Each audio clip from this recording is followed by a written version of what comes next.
Today is February 23rd, at least when I'm uploading this. And that means it's my birthday, so I can do what I want to. In this case, I'm making a special video. This series was originally requested by Anto over in my Discord, so go check it out. Link to the Discord in the description below. There you can talk to me and other fans like yourselves. This is going to be a one-shot what if and is going to contain a mini-story in the My Hero world. Yeah, I didn't want to interfere with the main story and did want to do something like this. I hope it's good because, yeah, at least the idea is to make a mini story. Really quick, if you enjoy this episode, leave a like and comment of some kind.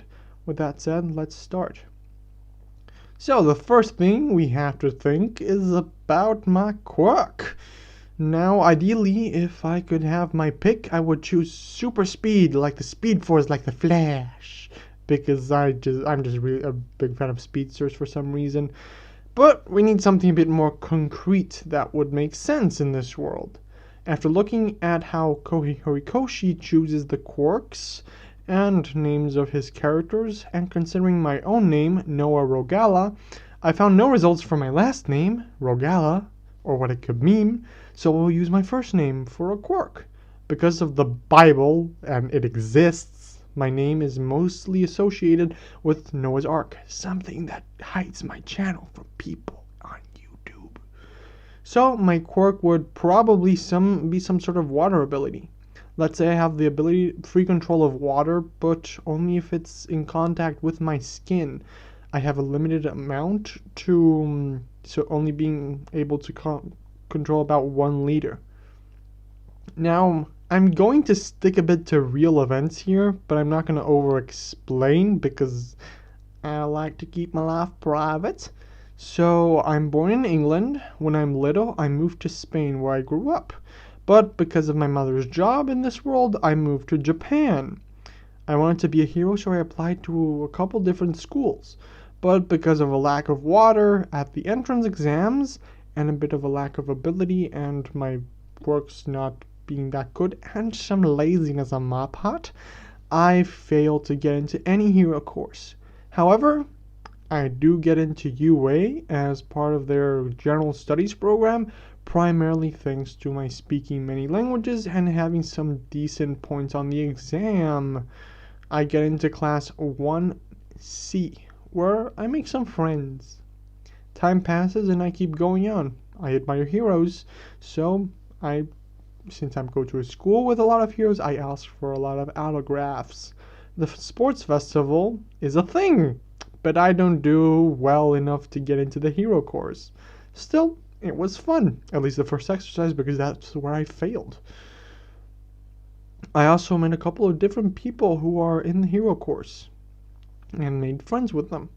While I go to the school, I start writing stuff down, some ideas for stories, and decide since I can't become a hero, I'll go down this path since I'm liking it. Time passes and the second year at the school arrives. I'm now in class 2C. One day, I go shopping to the shopping district of the city, Mushutafu, Japan, to get some different stuff like pens and drawing supplies for certain projects because I like drawing too.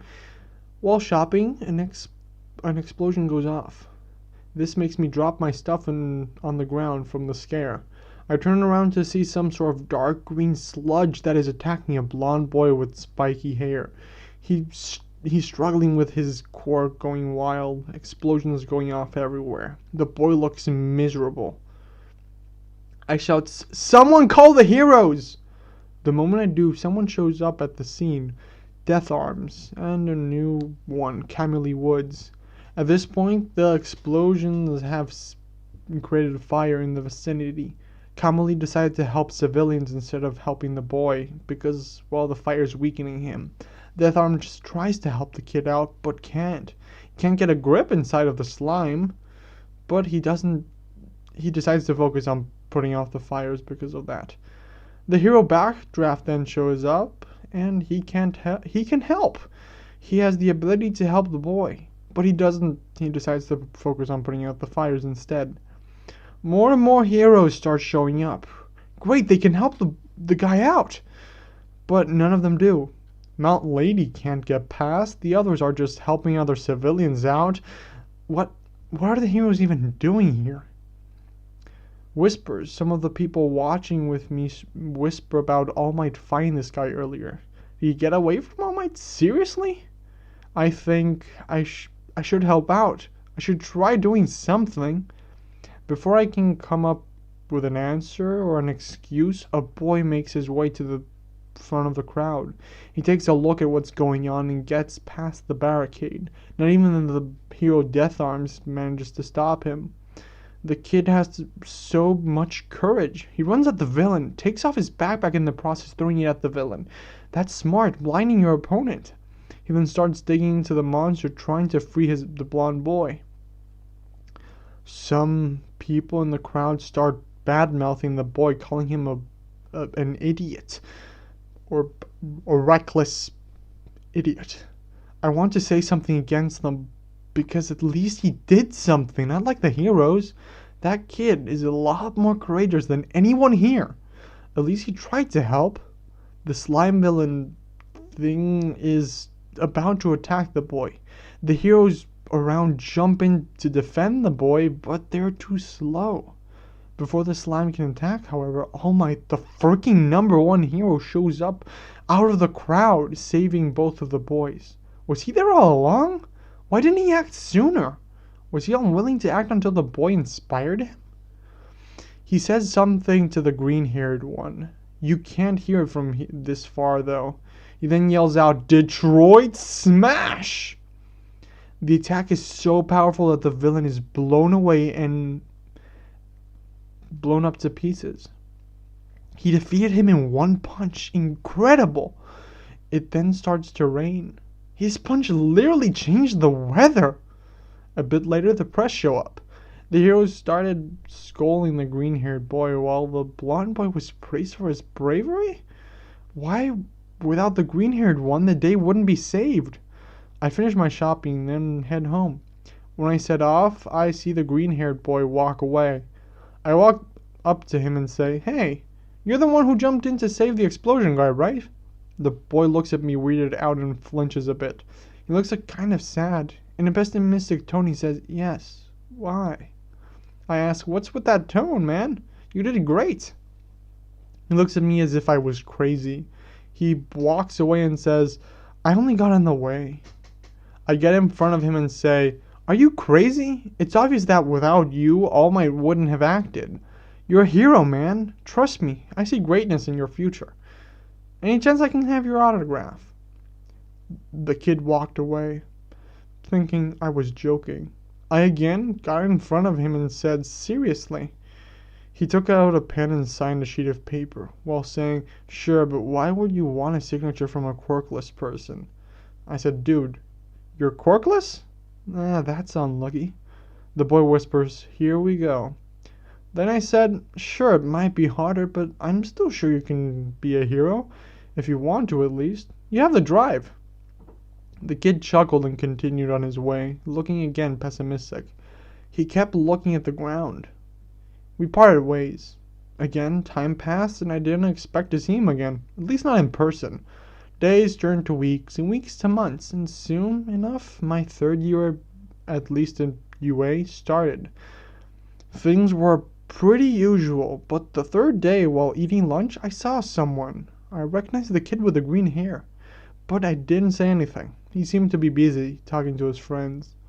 A tall guy with blue hair and blue eyes. He seemed serious. He was also wearing glasses. And a cheerful girl with brown hair. I didn't want to interrupt, so I kept going on as usual. The alarm sounded, creating a massive panic during the lunch period. But the green-haired boy's friend, the one with the glasses, managed to calm everyone down. Apparently, the media broke into school to get a scoop on All Might. A bit more time passed, and the sports festival arrived again. This time I managed to pass the first round, thanks to a lot of determination and luck, but was beaten by a guy who could go through the ground in the second round. So yeah, I watched the first year's festival since I was told it was amazing, and I saw the green-haired boy do great in it. I thought it was in general studies since he said he didn't have a quirk, but seems like he's a late bloomer or something. I managed to talk to him around the end of the first semester, at least his, at one of my lasts. At first he didn't recognize me, but then he did. He thanked me for what I said, and I talked to him.